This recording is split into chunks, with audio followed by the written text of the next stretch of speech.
আসসালামু আলাইকুম। আলহামদুলিল্লাহ গতকালকে সারাদিন আমরা রোদ বৃষ্টিতে ভিজে আমাদের খড়ের পালাটা ঠিকমতো দিতে পেরেছিলাম। কথা ছিল দুপুরে আমরা আমাদের খামারের টাইগার মুরগি ভুনা করবো, এর সাথে সাদা ভাত দিয়ে দুপুরের খাবারটা আমরা শেষ করব, বাকি কাজ তারপরে করার চেষ্টা করবো ইনশাআল্লাহ। কিন্তু যেহেতু আমরা খড়ের কাজ করছিলাম আর গতকালকে বারবার বৃষ্টি হচ্ছিল কতক্ষণ পরপরই এবং আকাশের অবস্থা তেমন ভালো ছিল না, যে কারণেই এই কাজটা করতে করতে আমাদের একেবারে বিকাল হয়ে যায়। আর একটা বিষয় হচ্ছে আমরা অনেকজন মিলে একসাথে যখন কাজ করতে যাই বা কাজ করি তখন আমাদের নিজেদের রান্নাটা ওই দিন নিজেরাই করতে হয়, কারণ এত মানুষের খাবার হয়তো বাড়ি থেকে আনাটা সম্ভব হয় না। আমরা টোটাল 11 জন ছিলাম, এই 11 জনেরই কারোই দুপুরের খাওয়া দাওয়া হয়নি। এর কারণ হচ্ছে আমাদের কাজ করতে করতে অর্থাৎ এই খড়ের পালা দিতে দিতে একেবারে সন্ধ্যা হয়ে যায়। সন্ধ্যার একটু আগে আমাদের এই রান্নাটা শুরু করতে হয়েছে। এর কারণ হচ্ছে যে আমরা সবাই ওখানে কাজ করতেছিলাম, যে কারণেই রান্নাটা করার মতো কেউ এখানে ছিল না। তো যাই হোক, আলহামদুলিল্লাহ আমরা রান্নার সব উপকরণ নিয়ে এসেছি। এর পাশাপাশি দুইটা টাইগার মুরগি 5 থেকে 6 কেজি ওজন হতে পারে এরকম দুইটা মুরগি আমরা নিয়ে এসেছি। এই দুইটাকেই মূলত হচ্ছে আমরা রান্না করার চেষ্টা করবো এবং রান্না করে সন্ধ্যার আগেই খেয়ে দিয়ে আমাদের এখান থেকে যেতে হবে। আজকের রান্নাটার ইনস্ট্রাকশন মূলত আমাদেরকে আনিস ভাই দিচ্ছিলেন, কারণ হচ্ছে আনিস ভাই আমাদেরকে আগেই বলেছিলেন যে আজকের রান্নাটা আনিস ভাই করবেন, অর্থাৎ ওনার রেসিপি অনুযায়ী করতে হবে। তো আমরা সেটাই করার চেষ্টা করতেছিলাম, দেখি এটা কেমন হয়। সবার পেটেই প্রচন্ড ক্ষুধা। এর কারণ হচ্ছে আমরা একেবারে সকালবেলা বের হয়েছি, যখন সূর্য উঠেছে তখন বের হয়েছি। এর পাশাপাশি আমাদেরকে সকালের নাস্তা খেতে হচ্ছে সকাল 11টার সময়।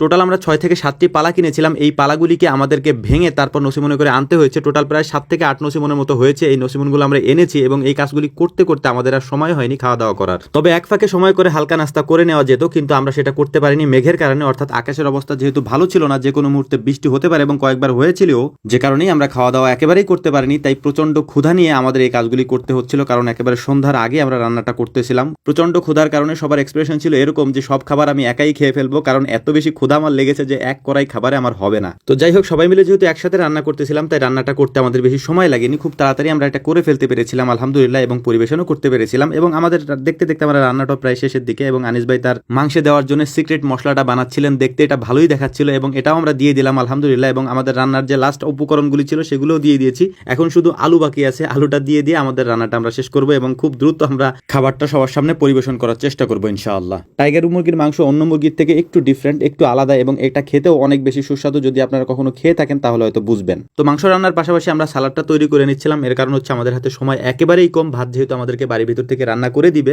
বা আগে থেকে রান্না করে রেখেছে, সেটা আমরা যেহেতু এখানে ছিলাম না, শুধু মাংসটাই আমরা রান্না করছিলাম, তাই এটার জন্যই আমরা একটু তাড়াহুড়া করতেছিলাম যে এটা যাতে দ্রুত করা যায়। সবারই অনেক বেশি কষ্ট হচ্ছে। এর কারণ হচ্ছে সারাদিন কাজ করে এসে তারপর আবার এতক্ষণ পর্যন্ত খাওয়ার জন্য বসে থাকাটা কষ্টের বিষয়। তবে আমাদের কাছে একটা স্বস্তির ব্যাপার হলো খড়গুলিকে আমরা সহি সালামতে এখানে আনতে পেরেছি, যদিও ভেজা নাই, এবং শুকনা খড়গুলিকে আমরা পালা দিতে পেরেছি। এটা আমাদের জন্য খুব ভালো একটা আনন্দের বিষয়। তো যাই হোক, আলহামদুলিল্লাহ আমাদের রান্নাটা অবশেষে শেষ হয়েছে। এখন আমরা একটা মাদুর বিছিয়ে নিচ্ছিলাম যেখানে আমরা খাওয়া দাওয়া করব। তো সেখানে আমরা খাবারের পাত্রগুলোও নিয়ে নিয়েছি। তো দেখতে দেখতে সন্ধ্যাও হয়ে গিয়েছে। আমাদের খাওয়া দাওয়া এখন আলহামদুলিল্লাহ আমরা শুরু করেছি একেবারে সন্ধ্যার একটু আগে। তো সজীব মামা এখানে ছিলেন না, সজীব মামাকে আবার ফোন দিয়ে আনতে হইলো। সাধারণত আমাদের কাজের ক্ষেত্রে এমনটা হয় না, কারণ হচ্ছে যে আমরা একেবারে আগে থেকে প্ল্যান করে রাখি কোথায় কি করব। কিন্তু এই আজকের দিনটা আমাদের জন্য একটু ব্যতিক্রম ছিল, এই কারণে যেহেতু আকাশে মেঘ ছিল প্রচন্ড, যেহেতু খড়ের কাজ, এর কারণে হচ্ছে আমাদেরকে দ্রুত করতে হচ্ছিল এবং সব কাজ আমাদেরকে একসাথেই করতে হচ্ছিল। সবার যেহেতু পেটে ক্ষুধা, যে কারণে হচ্ছে আমরা তেমন একটা দেরি করিনি, সবাই মিলে খাওয়া দাওয়া শুরু করেছি। এবং সজীব মামাকে বললাম যে আপনি আসেন, আপনার জন্য আমরা অপেক্ষা করতেছি, আপনি এসে খাওয়া দাওয়া করেন। তো যাই হোক, ভিডিও শেষ করছি। আমাদের জন্য দোয়া করবেন। আসসালামু আলাইকুম রহমতুল্লাহ।